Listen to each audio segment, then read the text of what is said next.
Haleluya. Ndabasuje mu izina rya Yesu. Nitwa Iyakabumbye Etienne. Nabandi pastori umukuru w'itorero muri paruwasi ya Rundoye mu karere ka Rutsiro mu ntara y'Uburengerazuba mu murenge wa Ruhango. Nkaba nkorera umurimo w'Imana muri ADPR. Mfite umufasha n'abana batandatu. Kandi ndashima Imana ko ikomeje kuturindira mu buntu bwayo icyubahiro kibi cyayo. Ndagira ngo nganire namwe ijambo ry'Imana iboneka mu gitabo cyo kubara igice cya 14 umurongo wa 8. Igitabo cyo kubara igice cya 14 umurongo wa 8 handitswe ijambo ngo niba Uwiteka twishimira azatujyana muri icyo gihugu akiduhe kandi ari igihugu cy'amata n'ubuki. Imana ishimwe cyane. Ndagira ngo babwire ijambo ry'Imana rifite intego ivuga ngo duhirimbanire kwishimirwa n'Uwiteka. Ijambo twarisomye ngo niba Uwiteka twishimira azatujyana muri icyo gihugu akiduhe kandi ari igihugu cy'amata n'ubuki. Ndagira ngo iri jambo uritekerezeho kandi uriha agaciro. Umugaragu w'Imana Kalebu yaravuze ati niba Uwiteka twishimira, we na Yosuwa bati niba Uwiteka twishimira azatujyana muri icyo gihugu akiduhe kandi ari igihugu cy'amata n'ubuki. Ntabwo Kalebu yavuze cyangwa Kalebu na Yosuwa ntabwo bavuze ngo ubwo turi Abisirayeli birahagije, ubwo dukomoka kuri Aburahamu. Oya, ahubwo baravuze bati niba Uwiteka twishimira azatujyana muri icyo gihugu akiduhe kandi ari igihugu cy'amata n'ubuki. Bakundwa bene data, idini, ubwoko n'ibindi byose abantu bishingikirizaho nta gaciro mu maso y'Imana, ahubwo keretse kuba wishimirwa n'Imana niyo mahirwe waba ugira n'amahirwe nanjye nabangira. Ndagira ngo mbere yuko nkomeza n'iri jambo mbanze nsenga Imana, ngo Imana ibe mu ruhande rwanjye, kuko njye ubwanjye gusa ntacyo nshobora kuvuga cyafasha abanteze amatwi, ariko Imana iramutse ibaye mu ruhande rwanjye imitima ya benshi yahembuka. Imana iramutse impaye imbaraga byatuma abanteze amatwi bagira icyo bunguka. Ndagira ngo nsenga Imana. Imana Data wa twese oraho, mu izina rya Yesu ndagushimira kuri Imana itegeka bikaba kandi ivuga gakomera. Iri jambo ndarisomye ariko imbaraga zawe ndazikeneye, umwuka wera ndamukenerwa ngo nshoboze kurisobanura kugira ngo imitima y'abanteze amatwi ibashe guhemburwa naryo kandi bizatume habaho no kugera ku byasezeranijwe. Urakoze cyane kuko uraba hafi kuva ntangiye kugeza nsoje nkabona ukuboko kwawe, simbe njyenyine ahubwo ukamba hafi, nkaboneka ndo gucishwa bugufi, ukaboneka uri guhabwa icyubahiro muri nje, icyubahiro cyawe mu kwita ku isengesho ryanjye. Bana nanjye ndagushimira ibyo ukoze, gushimira n'ibyo urakora, senze nizeye mu izina rya Yesu, amen. Ijambo ry'Imana turarisomye riratubwiye ngo niba Uwiteka twishimira, niba Uwiteka twishimira azatujyana muri icyo gihugu akiduhe kandi ari igihugu cy'amata n'ubuki. Ndagira ngo nkomeje n'ubusobanuro banze mbabwire ko twahamagawe n'Imana imwe, ariko imihamagaro yacu ikaba itandukanye, kandi bitewe n'uko imihamagaro itandukanye no gukora kwacu kuratandukanye. Niyo mpamvu umuntu abantu babasura, umwe akabaganiriza akora hirya no hino, undi akabaganiriza ahagaze hamwe, kandi bose n'abakozi b'Imana. Umurimo wabo nibawukora neza bazawuhemberwa. Ku ruhande rwanjye nagira ubuntu ndi muto, natangiye kumva ijwi ry'Imana muri 68. Nari maze imyaka 7 mvutse, nabanaga na gukuru byara mama kubera ko nabaye imfubyi maze kwezi kumwe mvutse. Ariko Imana se w'imfubyi ikunda ko mbaho, ikunda ko nkura, kubera ko yarizi ko nzayikorera. Gusa mfite icyifuzo cy'iherezo ryiza, kandi ndizera ko nawe unteze amatwi ufite icyifuzo cy'iherezo ryiza. Gusa iyo nganiriza abantu umwanya munini cyane ntabwo bo kubahanga amaso, nubwo nshishamo nkareba uko bakurikira, ariko umwanya munini cyane ntabwo uba kubareba kandi si uko ntareba, ahubwo ni ya mihamagaro mbaguye itandukanye. Iyo maze kumva ijambo ry'intego, umwuka w'Imana rimanuye muri nge, nkumva umwuka wera arankomanze ati iri jambo aba ari ryo ubwira abantu. Ijambo ndarisoma, nyuma yo kurisoma muri nge hagasigaramo undi murimo wo gusenga Imana, nyigisha inama ntese Mana kugira ngo abantu barusheho kumva neza iri jambo, barisobanukirwe.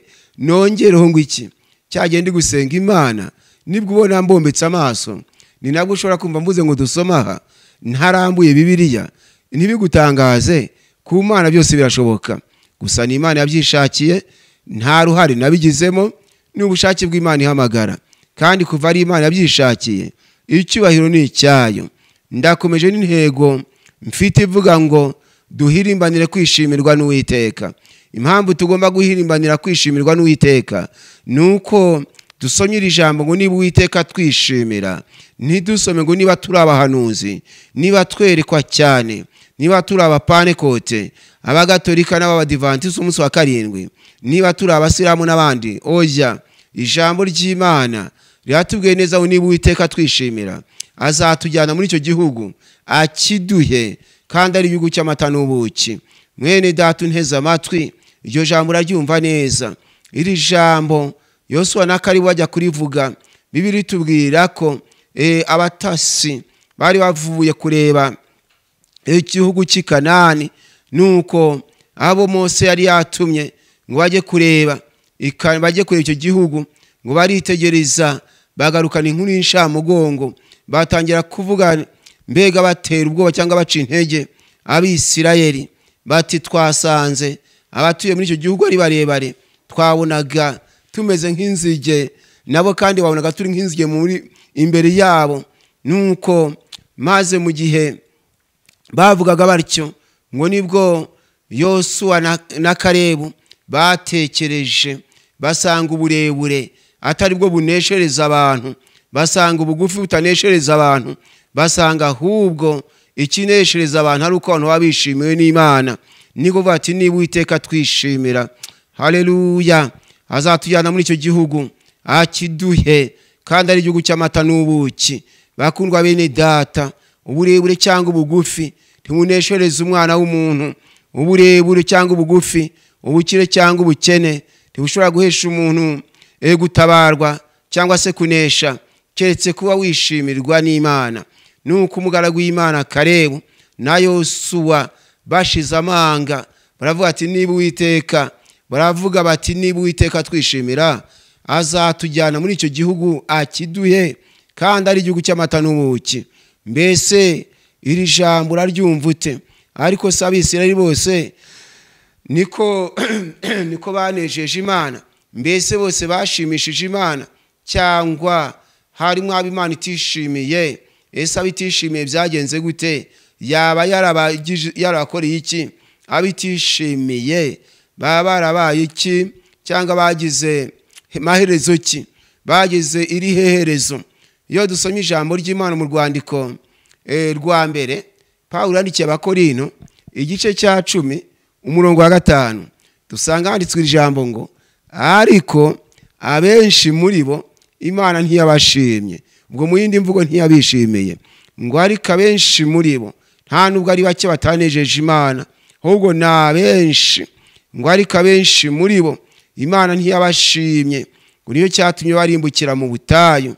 Mu yindi mvugo batanejeje Imana barimbukiye mu butayu, ariko abo Uwiteka yishimiye yabaraze gakondo, yabaraze igihugu cy'i Kanani yari yarabasezeranije. Abo yishimiye bageze mu gihugu cy'isezerano bagituramo. Amena. Ariko abatanejeje Imana ngo barimbukiye mu butayu. Iryo jambo uraryumvise neza. Iri jambo ngo ariko abenshi muri bo, ntabwo ari abake, ngo ariko abenshi muri bo Imana ntiyabashimye, ngo niyo cyatumye barimbukira mu butayu. Njya ntekereza, yo mbona uburyo tuvuga Imana turi abantu batandukanye hirya no hino ku isi, yongeye mu bivugabutumwa mu bihugu bitandukanye, nkahuriraho n'abantu tutavuga ururimi rumwe, ariko twese tuvuga Imana. Njya nibaza ntariko sahari uku tuvuga Imana, tuvuga gukomera kwayo, abishimirwa n'Imana ni bangahe? Nawe n'amakorare arahaguruka araririmba ahimbaza Imana mu buryo butandukanye. Nkibaza ntariko sahari muri aya makorare uko anezererwa Imana, uko ahimbaza Imana, ab'Imana yishimira ni bangahe? Bityo rero nkavuga nti Imana umfashije nkaboneka mu wo wishimira, nabangira amahirwe. Ariko nawe mwene data unteze amatwi, wawe ugira amahirwe ubonetse mu b'Imana yishimira. None se bari abatanejeje Imana dusomye ngo ariko abenshi muri bo Imana ntiyabashimye, uniyo cyatumye barimukira mu butayu. Iryo jambo uraryumva ute? Bibiliya y'Igifaransa ikavuga neza ngo mais la plupart d'entre eux ne furent point agréables à Dieu puisque ils périrent dans le désert. Nuko iri jambo ugasanga ryasobanuye ngo mais la plupart d'entre eux ne furent point agréables à Dieu puisque ils périrent dans le désert. Iri jambo harireba ugasanga cyangwa risobanura mu Kinyarwanda ngo ari ku gice kinini cyabo nticyanejeje Imana, ngubwo barimbukiye mu butayu. Impamvu barimbukiye mu butayu nuko igice cyabo kinini kitashimishije Imana. Ariko se abantu batanejeje Imana baba barakoze iki? Niki cyabate kutanezeza Imana? Ndagira ngo turebe neza ikitanezeza Imana Abisirayeli bakoze bigatuma badashimisha Imana. Abenshi ntibabone ibyasezeranijwe bakarimbukira mu butayu. Iyo dusomye mu rwandiko rwandikiwe Abaheburayo igice cya 10 umurongo wa 38 dusanga handitswe iri jambo ngo ariko umukiranutsi wanjye azabeshwaho no kwizera, ngo nyamara nasubira inyuma umutima wanjye ntuzamwishimira. Iryo ni ijambo ritwereka bimwe mu bitera abantu kudashimisha Imana. Umwanditsi wandikiye Abaheburayo ati ariko Uwiteka avugira muri we atariko umukiranutsi wanjye azabeshwaho no kwizera, ariko nasubira inyuma, nyamara nasubira inyuma umutima wanjye ntuzamwishimira. Mu bintu bidashimisha Imana harimo no gusubira inyuma. Ijambo gusubira inyuma ni iki? Ijambo gusubira inyuma mu yindi mvugo ni ugusubira aho wavuye, ariko mu yindi mvugo nanone ni ugusubira ku byo waretse. Bigaragara ngo tujya kwakira agakiza hari aho twavuye, hari naho twagiye. Ubwo ruhandi wavuye yongeye kuhatekereza, cyo nicyo bita gusubira inyuma. Bari Abisirayeli nabo bavuye mu Egiputa bajya i Kanani. Ijambo gusubira inyuma nuko imitima yabo yongeye gutekereza mu Egiputa aho bavuye, nkuko dusoma mu gitabo cy'Ibyakozwe n'Intumwa igice cya 7 umurongo wa 38 n'uwa 39 ho dusanga handitswe ijambo kandi Mose niwe wari mu itorero ryo mu butayu hamwe na marayika wavuganiye nawe ku musozi Sinayi, ko kandi ari kumwe n'abasekuruza, ari kumwe n'abasogokuruza.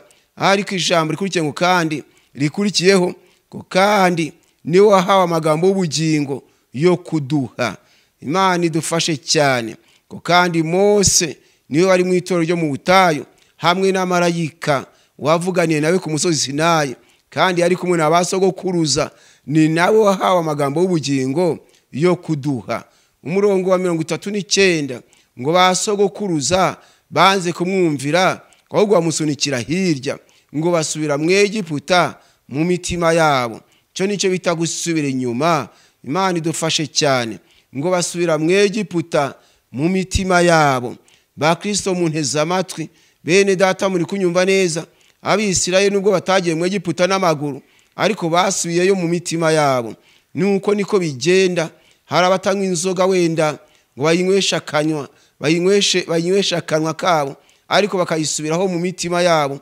Ugasanga ari muri ariko nari narebye hehe njya kuvuga ngo ndihaniye inzoga, ariko buriya nari nasaze, nari muzima, byagenze gute? Burya icyo gihe bisobanura uyu muntu yasubiye ku nzoga mu mutima. Hari n'abasubira mu busambanyi mu mitima yabo, basanga arimo arwana n'umutima we. Ariko se koko uyu mukobwa nzamureka, uyu mugabo se koko nzamureka, ese uyu musore koko nzamuhara? Ibijya bisobanura uyu muntu ari gusubira mu busambanyi mu mutima.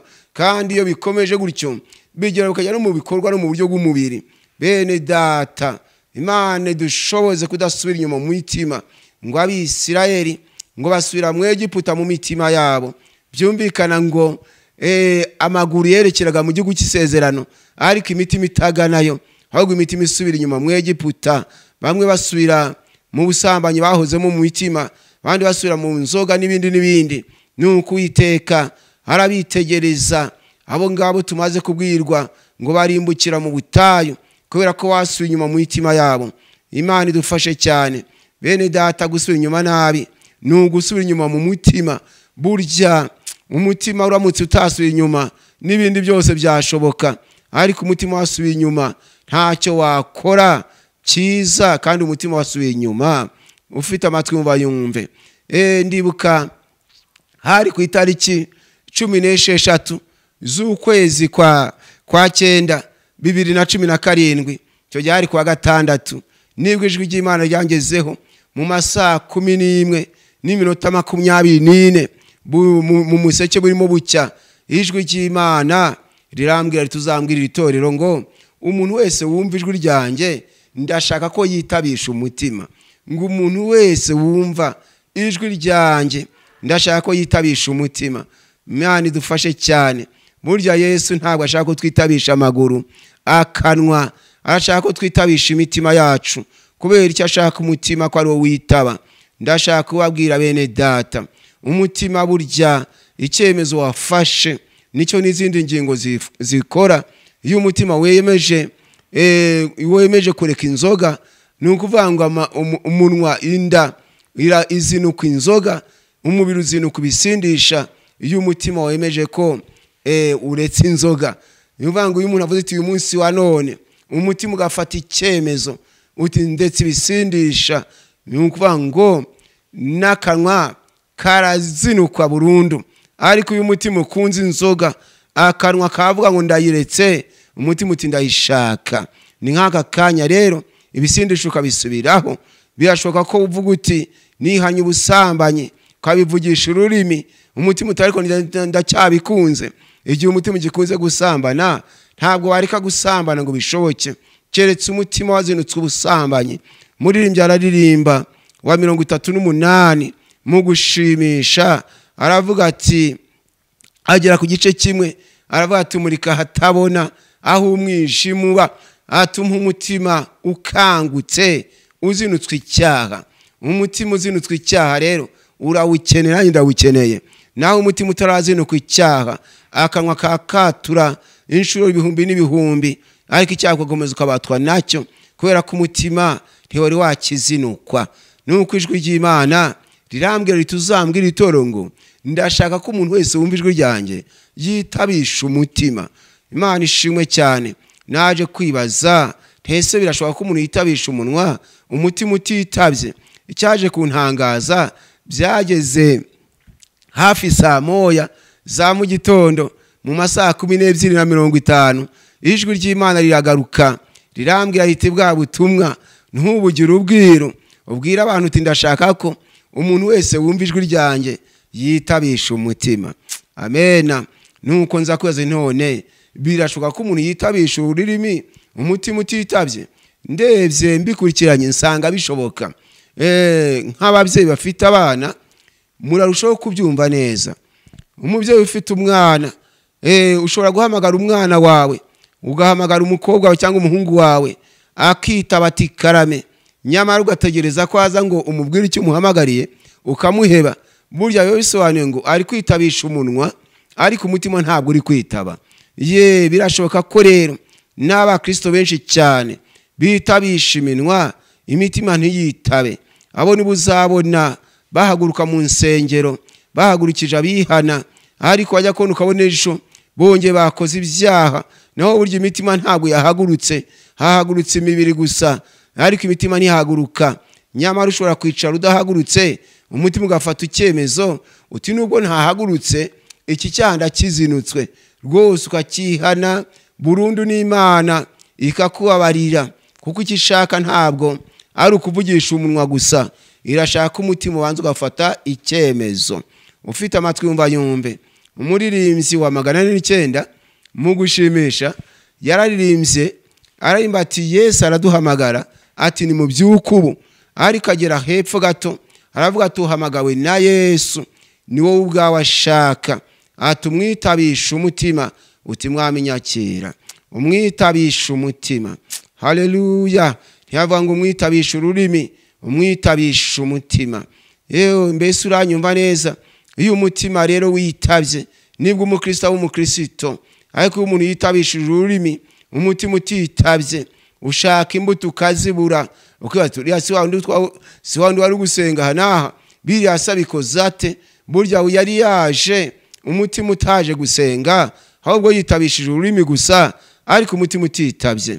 Yesu arashaka ko witabisha umutima, icyemezo ufashe ukagifata biturutse ku mutima. Imana ishimwe cyane. Wa muririmbyi w'108 mu gushimisha numukurikira uzasanga impamvu yavuze ati nje ndi umukristo nzahora ndiwe, uzasanga ari uko yari umukristo wo mu mutima, atari umukristo wo mu idini gusa. Ati nje ndi umukristo nzahora ndiwe mu bintu byose ngeze kugupfa.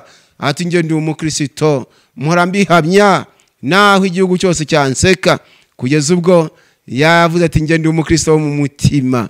Haleluya. Ati ko musigaye nkunda Kristo, ndi umukristo wo mu mutima, sindi umukristo wo mu idini runaka, ndi umukristo wo mu mutima. Ba Kristo bene data, iyo ibyo dukoze tubikoze twemejwe n'imitima yacu, nta gihindura imitima ngo nta gihindura ibikorwa byacu. Usanga abantu bahindutse bakoze ibinyuranye n'ibyo bakoraga. Oya, iyo umuntu atanga icyacu yemejwe n'umutima we, haleluya, nubwo impinduka zaza azakomeza gitange, kuko ntiyagitangaga kubera kanaka, agitanga kubera umutima we wamwemeje kugitanga. Iyo umuntu yaretse gusambana kubera umutima wafashe icyemezo, nubwo ubuyobozi bwacika intege, paseri agasubira inyuma, uyu mukristo ntabwo azavuga ngo paseri yasambanye nane nzasambana, yakoze icyaha nane nzagikora. Reka da, azavuga uko biri kose njyewe umutima wanjye wafashe icyemezo, ntabwo naretse ubusambanyi kugira ngo ntacibwa mu itorero, naretse ubusambanyi kuko namaze kumenya ko ari icyaha, mfata icyemezo ndabwihana. Iyo umuntu yaretse ibisindisha yemejwe n'umutima we, adahatwa byanze bikunze azagenda yipfira adasuye kubisindisha. Iyo umuntu yakira abashyitsi atari gushaka ishimwe ry'abantu, ahubwo abikorera kugira ngo Imana ihabwe icyubahiro, kandi yemejwe n'umutima we, amena, bigaragara ngo icyo gikorwa kizaba muri we mpaka kugeza kuwe mu mubiri. Ariko niba umuntu akora imirimo myiza kubwo gushaka ishimwe ry'abantu, naribura azacika intege, nabura ishimwe ry'abantu azagwa, azasubira inyuma.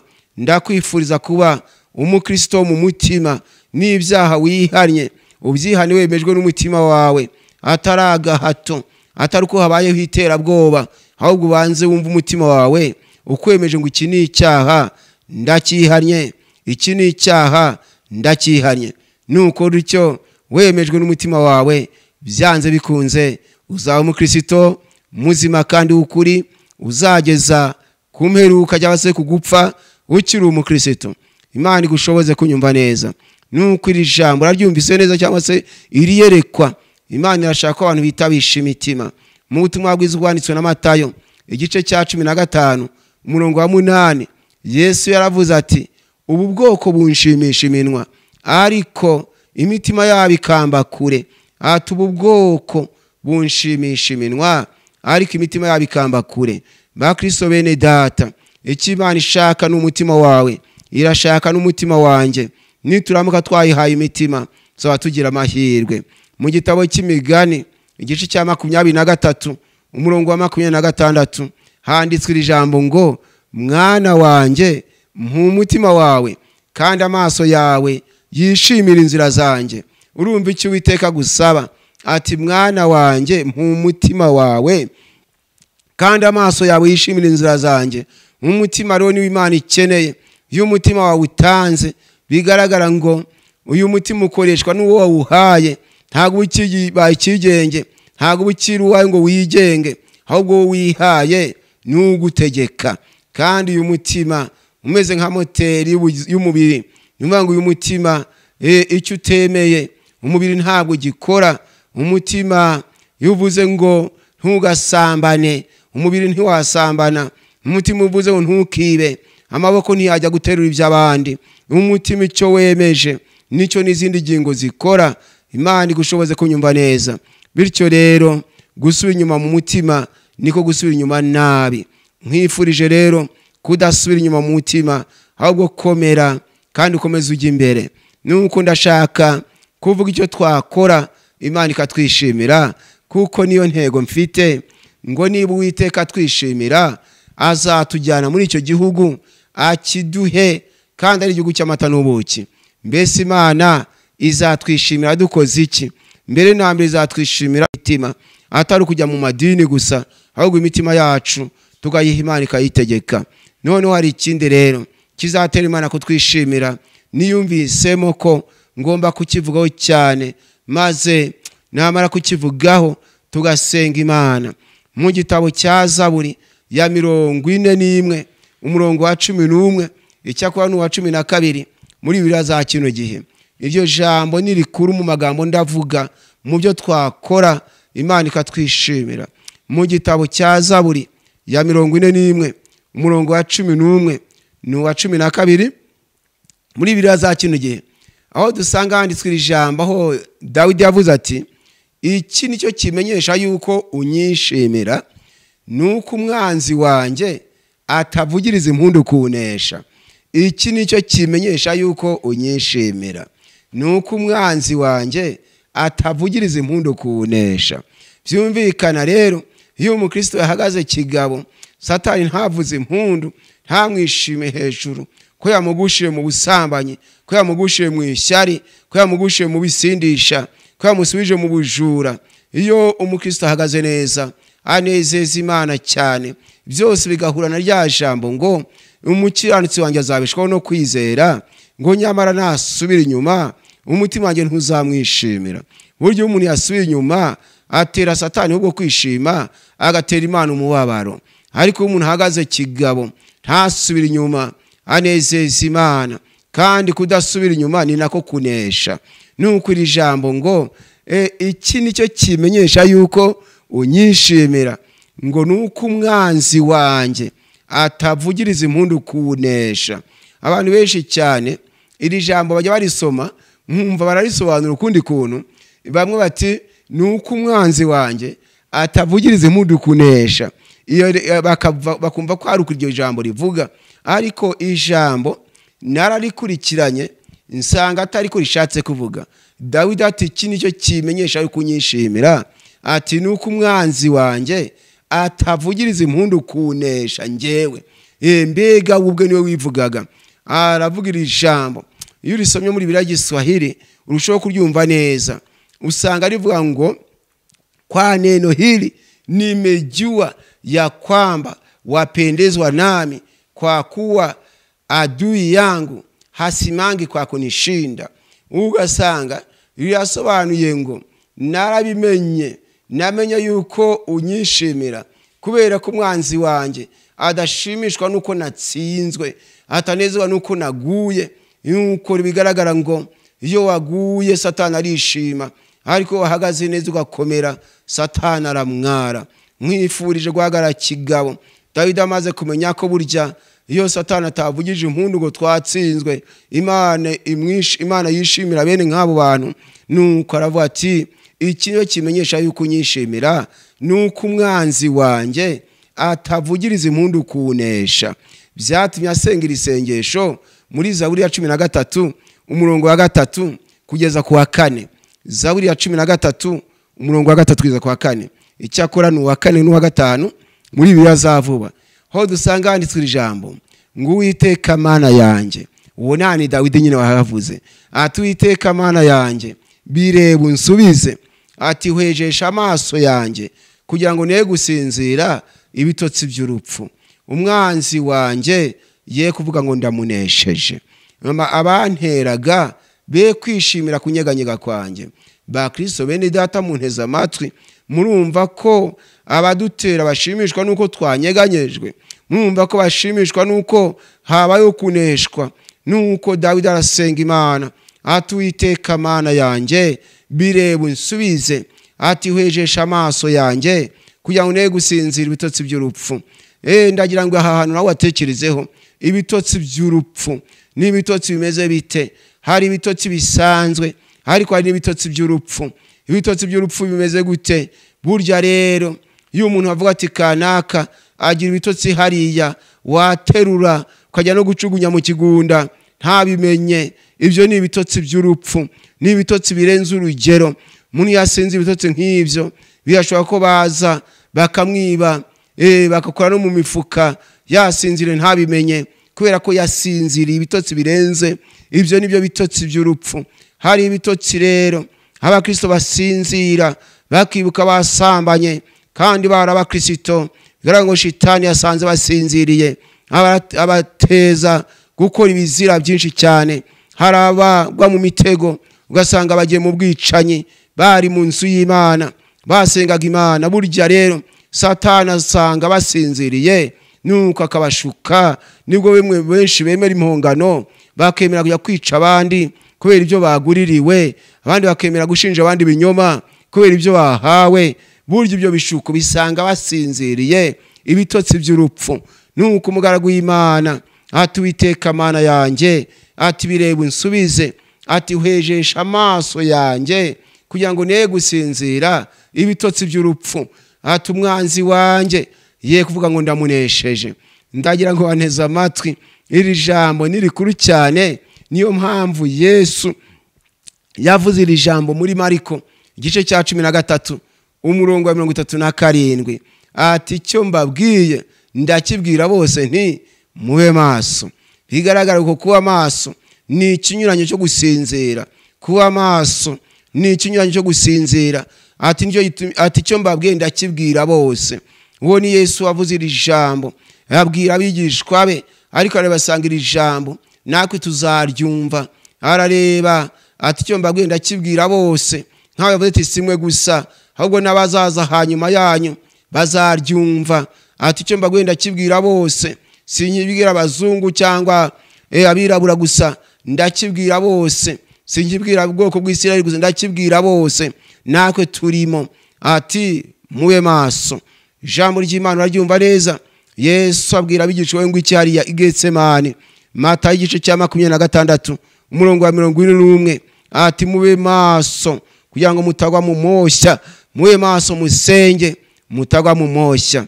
Nuko ndagira ngo Imana igushoboze kuba maso, kuko nutaba maso shitani azagutega wasinziriye, azakugusha mu mutego. Yusomye ijambo ry'Imana usanga Loti bari abakobwa be bajya kumugusha mu busambanyi. Bibiliya atubwira ko babanje kumusindisha, maze biyagaragara ko yataye ubwenge, arasinzira nyine ubwenge buratakara. Bamutegera muri uko guta ubwenge, umutima barabanza barawica, barawusinziriza. Nibwo baje kumugusha mu mutego, baryamana nawe yarabibyariye. Imana idufashe cyane. Mwene data unteze amatwi, icyamwe umunsi wa none ukaba maso mu mutima, kuko kuba maso tubwirwa sukuba maso kwa aya maso ayaturebesha, ahubwo nuko amaso mu mitima, ya mitima twamaze kubwirwa n'Imana ishaka. Kandi ufite amatwi yumva yumve. Niyo mpamvu n'umwanditsi w'imigani mu gice cya 4 umurongo wa 23 yavuze ati rinda umutima wawe kuruta ibindi byose birindwa. Rinda umutima wawe kuruta ibindi byose birindwa. Ufite amatwi yumva yumve. None si Imana yabikubona ite ko ngira ngo utekereze kuri iri jambo ngo Uwiteka Mana yanjye hwejesha amaso yanjye kugira ngo ne gusinzira ibitotsi by'urupfu. Umwanzi wanjye ye kuvuga ngo ndamunesheje. Imana idufashe cyane. Ijambo kuba maso mu yindi mvugo ni ukwirinda. Kuba maso ni ukurinda icyo warindishijwe kugira ngo kitibwa.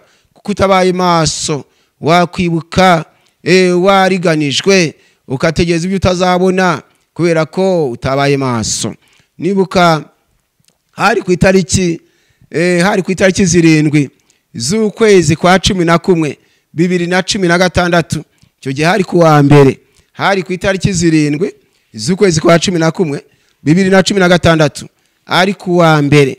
Nibwo nagiye mwiyerekwa muri iryo kwijwi ry'Imana irampamagara rirambwira riti uzambwirira itorero ngo abakristo bafite amasezerano ngo uzababwire ngo isezerano nta urihata ngo ahubwo araririnda.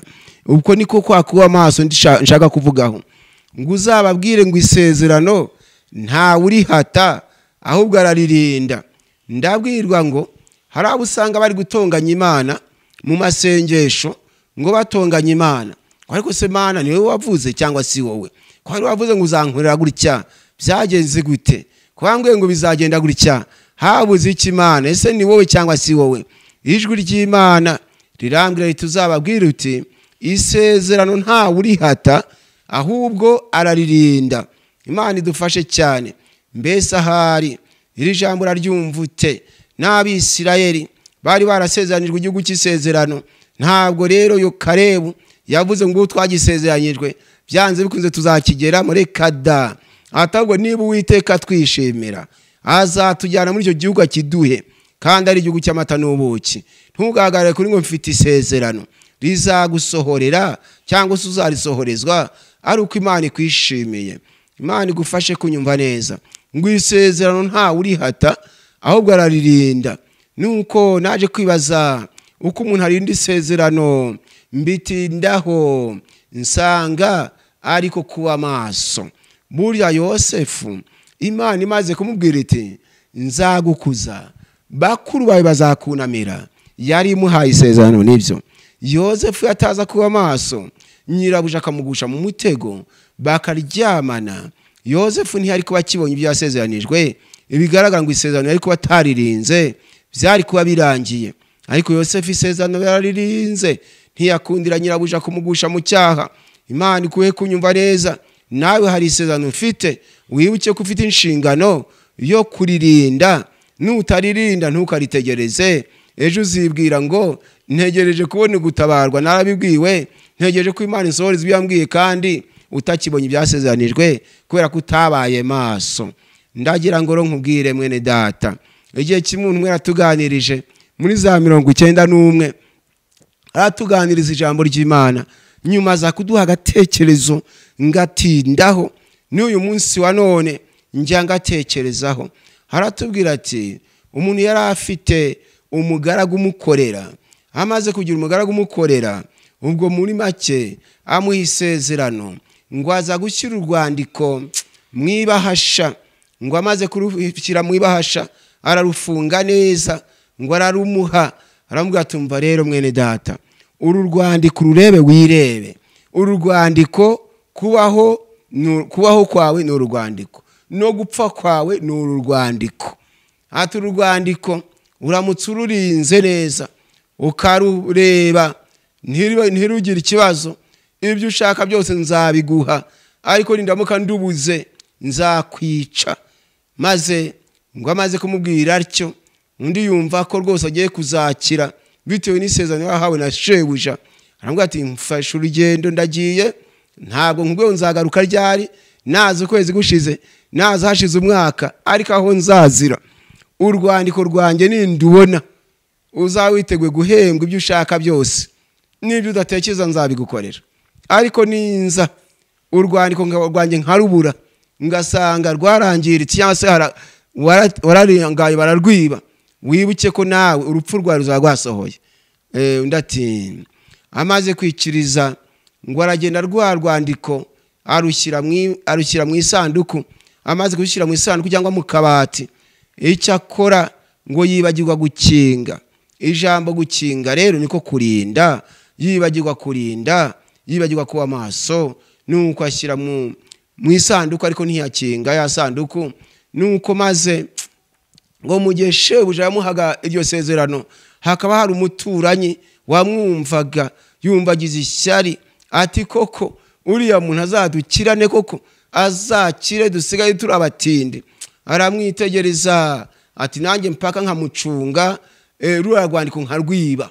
Nuko maze wakajya aramucunga ngo ariko ko araho yakwerekera kugira ngo yinjire mu nzu rwandika rwibe. Nuko ngo igihe kiragera, sinzi ukuntu uriya muntu yerekeye hirya gato, wa muturanye nawe barinjiye, amahirwe y'umujura asanga akabati cyangwa isanduku irakinguye, nuko ngo ahita akura yabahasha mu isanduku arayifungura neza, urwandiko rukuramo, ibahasha yirambika muri iyo sanduku, nuko urwandiko ararujyana. Mwumvise ko rero shebuja atamurindishije ibahasha, yamurindishije urwandiko rwari muri iyo bahasha. Nuko urwandiko amaze kurujyana arambika yabahasha mu isanduku neza, maze wa mugaragu avuye mu mirimo ngo arebye mu isanduku abona ibahasha irambitsemo, nuko maze umutima uramushuka ati yewe, ati urwandiko rurimo, kuko iyo rutabamo n'ibahasha ntibihari. Yesu nadufashe cyane.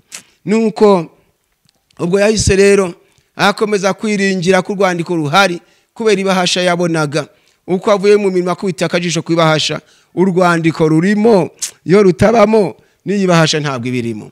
Nuko igihe kiragera shebuja baraje, maze ariko ngo mbere yuko aza ngo uyu mugaragu ngo yaba ari kumwe n'abandi bakozi, ngo yajya kubabwira ati basha mujya mubona nkennye, ariko nuko databuja atari yaza, databuja naza nanjye nzaba umuntu muzatangara. Nuko shebuja ngo igihe kiragera araza, ngo mugihe ngo atungutse hakurya, wa mugaragu baramukubise amaso, araje n'imodoka, maze umugaragu atangira kubyina ati yo, ati nanjye ngiye kuba umuntu we, databuja ngo uri araje, ati ubu rwose nta kuntu nanjye ntaraza kuba umuntu nk'abandi, rwose ubu nanjye ubukene busezeyeho. Shebuja ngo abaraje, mu guhinguka mu marembo umugaragu yihutira kujya kumuramutsa n'umunezero mwinshi. Nuko shebuja ati ntunkoze amaboko, ntunkoze y'ukuboko utanzanira urwandiko, ntugire ibindi unyereka, byose byo wankora byose ndashaka urwandiko rwanjye. Nuko maze wa mugaragu ati si urwandiko uvuga, ati no mu kanya sindi ubonye.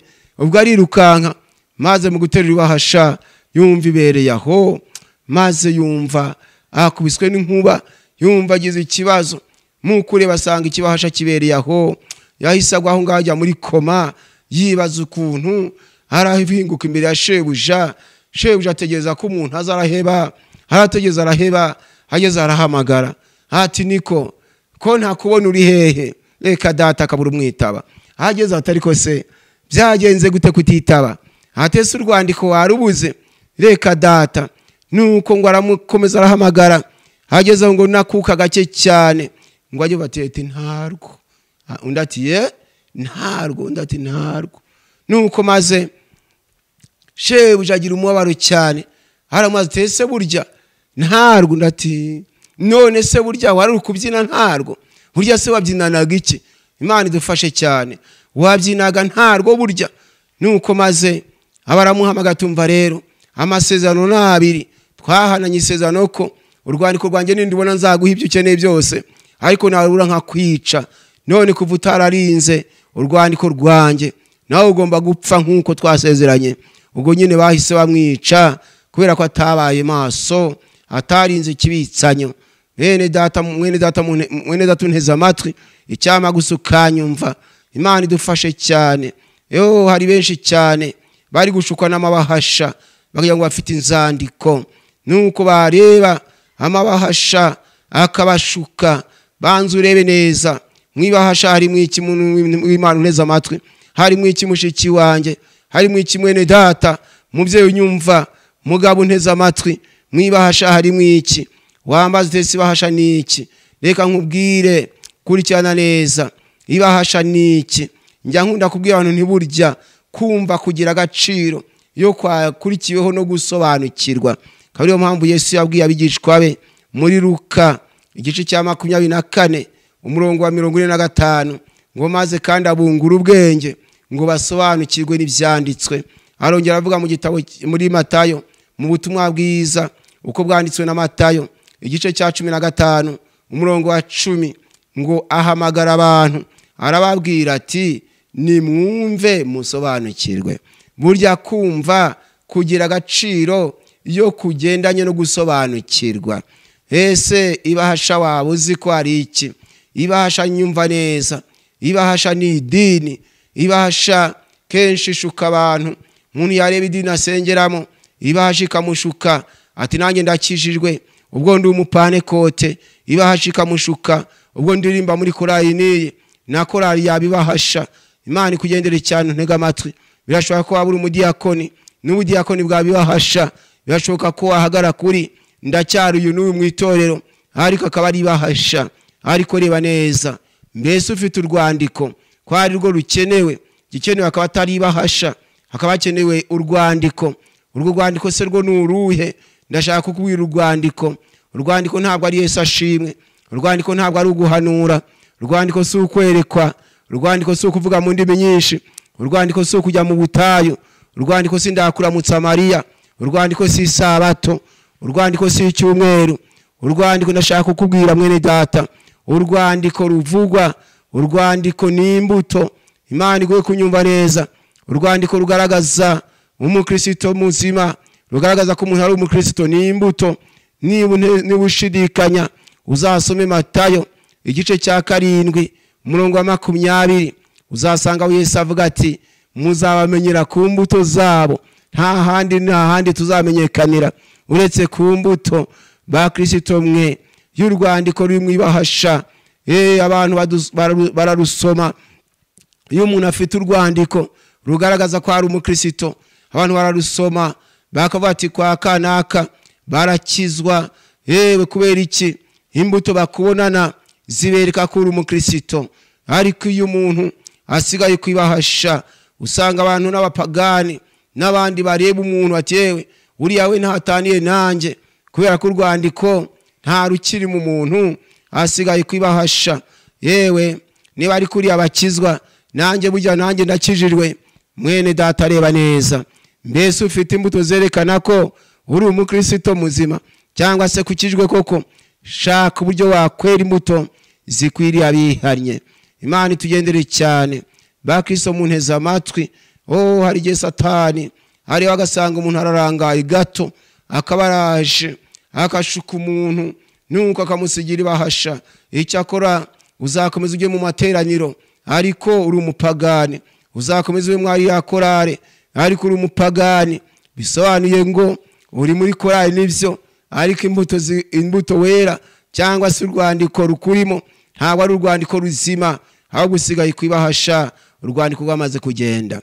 Cyangwa Imana ikagufasha, Imana igahumura amaso yawe ukarwita mbese koko ndacyafite urwandiko cyangwa nsigaye kwibahasha. Bitekerezeho. Yesu nadufashe cyane. Haje usanga umwana w'umuntu yihumuriza ati yaba naraguye ntago mba nkijya mu rusengero, naho niba hashiri kumushuka. Yaba ndi umupagani simba ndirimba muri iyi korale, naho niba hashimushuka. Shaka ahubwo imbuto zigaragaza ko uri umwana w'Imana. Naho ngaho uzatandukanya n'abapagani. Nta handi watandukanya nabo hanze uretse ku mbuto wera. Imana iguhe kunyumva neza. Mbese unteza amatwi, mukanya ndarangiza. Ndagira ngo nkubwire ngo Imana izakwishimira ari uko umwanzi wawe atavugije impundu ngo yakunesheje. Mu gihe Samusoni nkunda kuvugaho cyane, mu gihe Samusoni mu mutima hari mu rwandiko. Urwandiko yari yashyizwemo n'Imana, yatanze n'isezerano ryo kuvuka kwe. Iravuga iti aramenye uwo mwana ntazogoshwe, icyuma ntikizagere ku mutwe we. Buryo ubwo rwari urwandiko, ryari isezerano.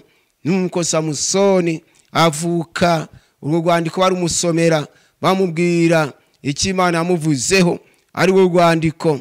Nuko kubera urwo rwandiko yanesheje Abafilisitiya benshi rutaribwa ngo asigare kwibahasha. Yewe kubera urwo rwandiko imbaraga z'Imana zamubayeho kenshi, ndetse ngo n'umugunzi w'intare waramutontomeye ngo arawutanyaguza nk'uwatanyaguza umwana w'ihene, nk'uko tubisoma mu Bacamanza igice cya 14 umurongo wa 5 na 6. Ariko urwandiko shitani araruhiga akoresheje abamaraya. Akoresheje impamvu mvuze ngo abamaraya nuko atari Delila gusa, ahubwo biratubwira ngo yabanje kugera i Gaza ngo abonayo maraya rero abanza kumutwara umutima. Nuko buryo urwandiko rwari rugushakwa. Aho rero i Gaza yarahageze arara kwa maraya. Urwandiko rurimo rugenda. Nuko iyo kiragera Delila aramuhendahenda ati mbwira icyabasha kukuboha, mbwiraho imbaraga zawe ziva, umbwire n'icyabasha kukuboha nawe ukaba nk'abandi. Samusoni rero ntabwo yarinze urwandiko, ntiyarubereye maso kugeza ubwo Delila yamurembeje ngo aramuhata nk'uwenda gupfa. Samusoni ngo amubwire ibyari mu mutima we byose, ngo aramubwira ati ibyari mu mutima we, wa mutima twavuzeho cyane, ngo amubwire ibyari mu mutima we byose, ati kuva navuka nta cyuma cyogosha kigeze ku mutwe wanjye, ati rero kuko ndi umunaziri, kuko ndi umunaziri kuva nkivuka, kubera ko ndi umunaziri nta cyuma cyogosha kigeze ku mutwe wanjye, ati buro nakogoshwa nacogora imbaraga zamvamo nkaba nk'abandi. Imana idufashe cyane ba Kristo bene data. Birashoboka ko Satani areba ati uriya ni umukristo ntiyigeze asambana, none hakorwa iki ngo asambane abe nk'abandi? Uriya ntiyigeze yiba, hakorwa iki ngo yibe abe nk'abandi? Agashaka urwandiko, urwandiko rutarebwa n'abantu, urebwa n'Imana, ariko bigaragara ngo urwandiko nubwo rurebwa n'Imana n'abantu hari igihe bareba bakabona ibimenyetso byarwo, bakareba bakabatuko biri kose uriya muntu arakijijwe, ariko Imana yayindi ireba ibyiherereye muri ya sanduku mu mutima w'umuntu, kareti rwa rwandiko rwanjye rumutandukanya n'abo hanze ruracyarimo. Nuko rero nibwo Satani nyine ashaka imitego by'uburyo butandukanye ngo arebe ko yadukuramo inzandiko zituranga, maze adusigira amabahasha ariyo madini. Nuko bene data, mureke twebwe kubaka ku madini, ahubwo dukomeze icyo dufite, uru rwandiko rudutandukanye n'abo hanze rukomeze rube muri twebwe. Ufite amatwi yumva yumve. Samusoni rero urwandiko rumaze kumuvamo, asigaye kwibahasha y'Ubwisirayeli, Abafilistiya ntago bamutinye, baraje bamunogora amaso, bamwica urupfu rubi, kubera ko icyamurindaga cyari cyavuye muri we. Uwiteka dufashe cyane. Mwumvise uko Dawidi yasenze ati Uwiteka Mana yanjye bireba unsubize, ati hwejesha amaso yanjye kugira ngo ne gusinzira ibitotsi by'urupfu. Umwanzi wanjye kuvuga ndamunesheje, abanteraga be kwishimira kunyeganyega kwanjye, mu mutima wanjye ndiyumva mwijwi rimbwira ngo ninkubwire ufite intambara, ariko hagara kigabo abanzi batazishimira ko waneshejwe. Ufite ibikurushya, ariko hagara neza, hagara neza Satani atavuze impundu ngo yakunesheje. Hagara neza mushiki wanyu nteze amatwi, amagambo ni menshi, bamwe batasazi iwabo nta mugabo, bamwe bati ni nyogokuru, yewe imvi zaraje. Naho Satani agira ngo arebe ko wacika intege nk'abandi, ariko niba unteze amatwi saba Imana imbaraga, vuga uti Uwiteka Mana yanjye nanjye undinde ibitotsi by'urupfu, umwanzi wanjye kuvuga ngo ndamunesheje.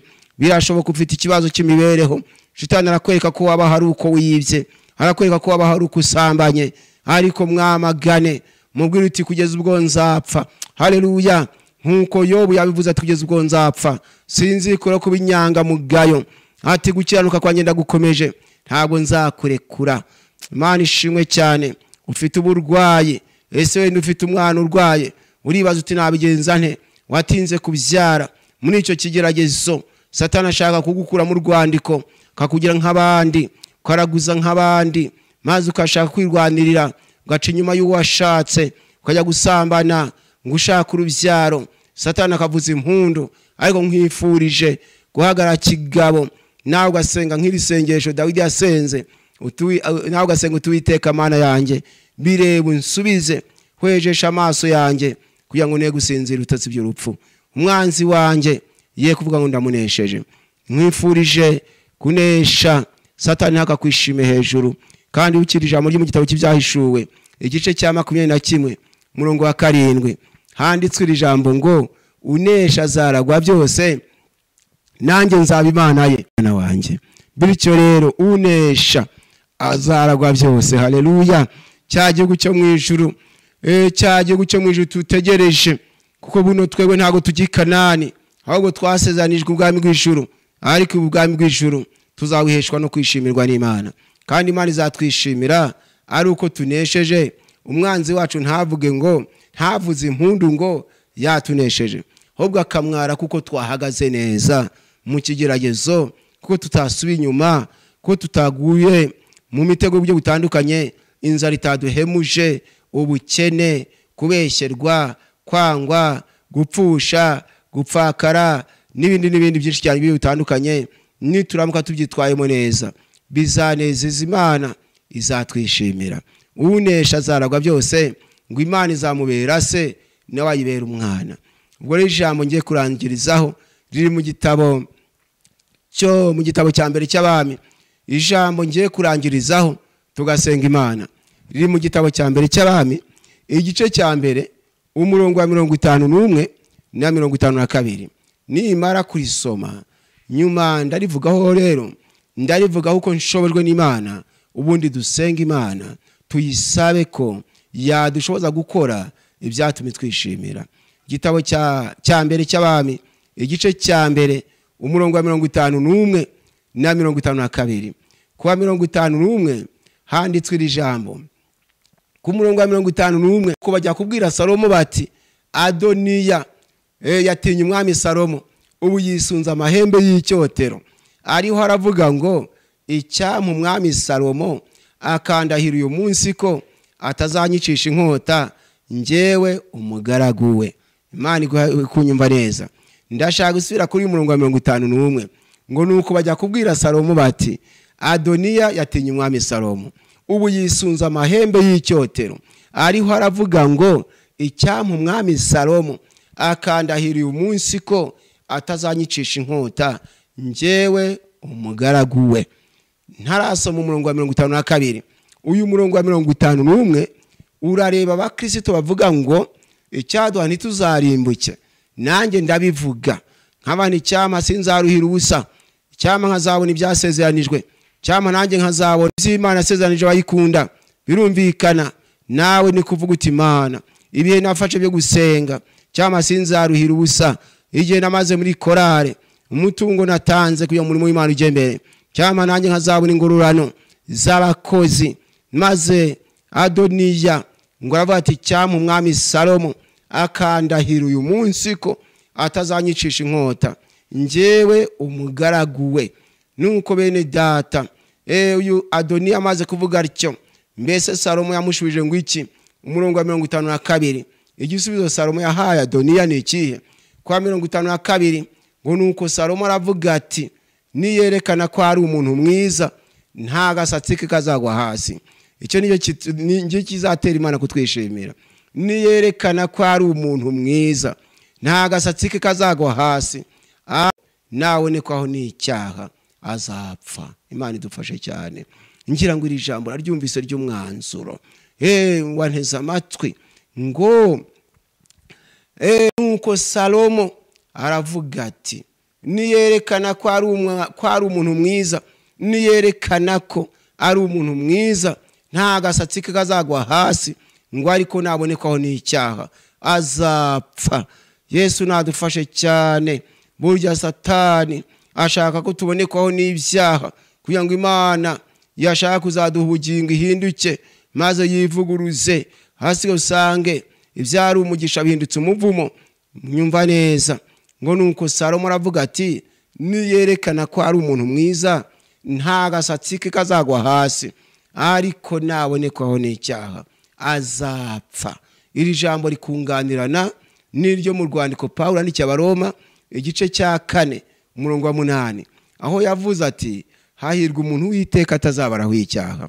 Umunyamahirwe n'uwo nguwo, ntabwo ari usengera mu idini n'iyi, ahubwo ni umuntu w'iteka atazabaraho icyaha. Si usenga ku munsi n'uyu, ahubwo ni umuntu w'iteka atazabaraho icyaha.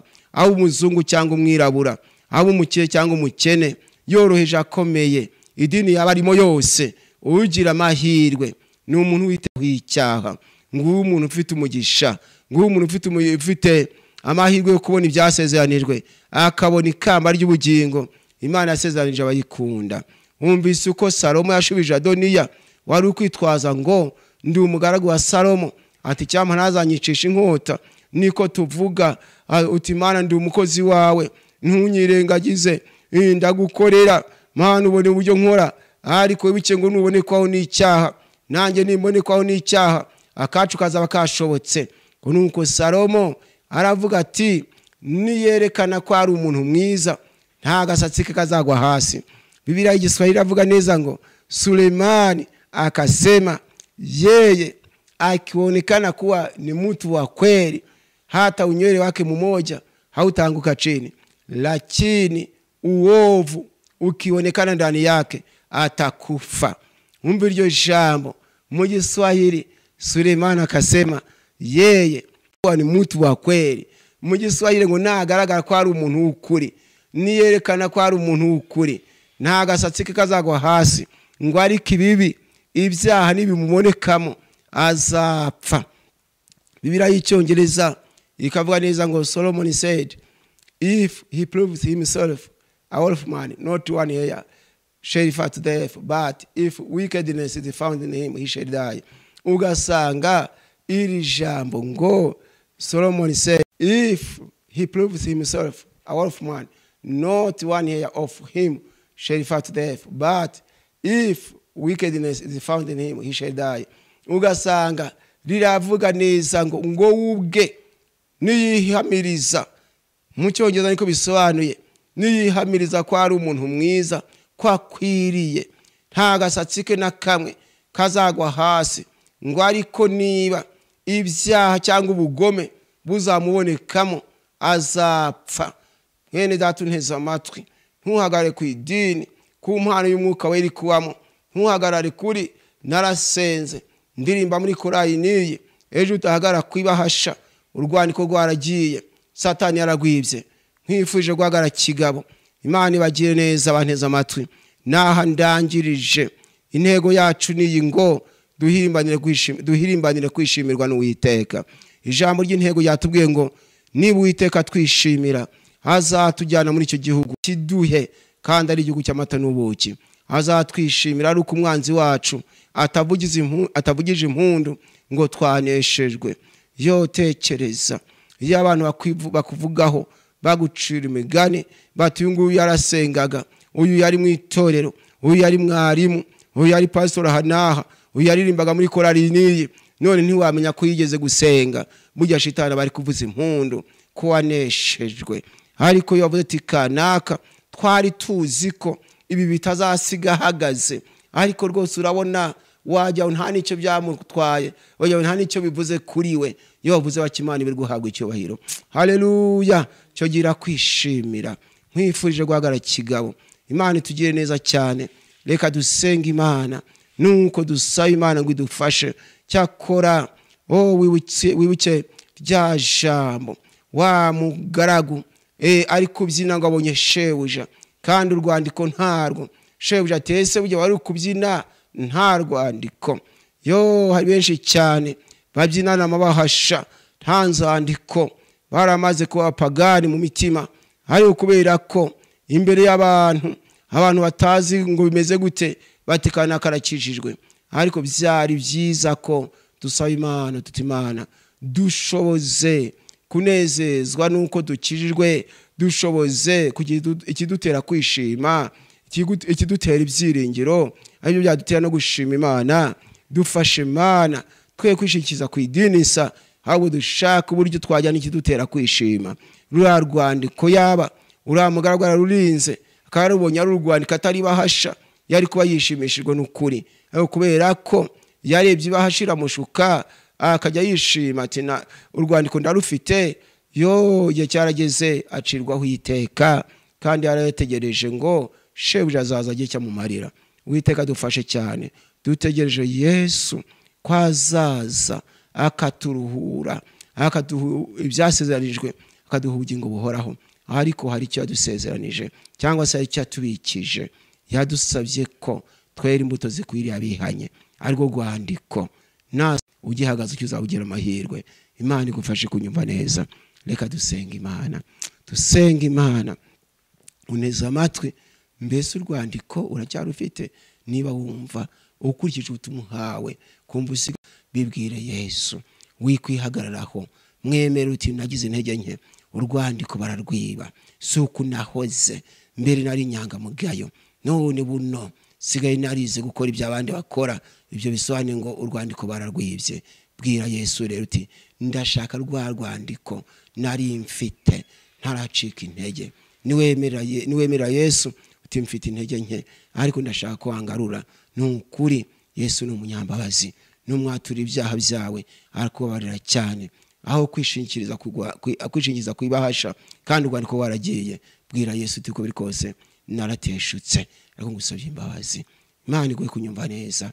Muririmbyi rero ati mpanagurwe hose n'umuro niba ushaka, ati ndetse nkiri ibyaha birimburwe. Amena.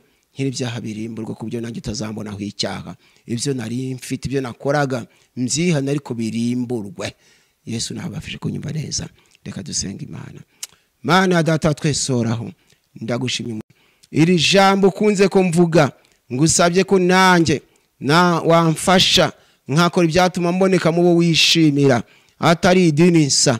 Kandi ndagusabye ngo na bene data banteze amatwi, abagabo, abagore, abahungu n'abakobwa, utanga imbaraga abantu bahirimbanire gukora ibyatuma bishimira. Kandi kibisanya tubikije Mana, dushoboze kukibera amaso ko Satani aduhiga ashaka ko yatunyaga icyari muri twebwe akadusigira amabahasha.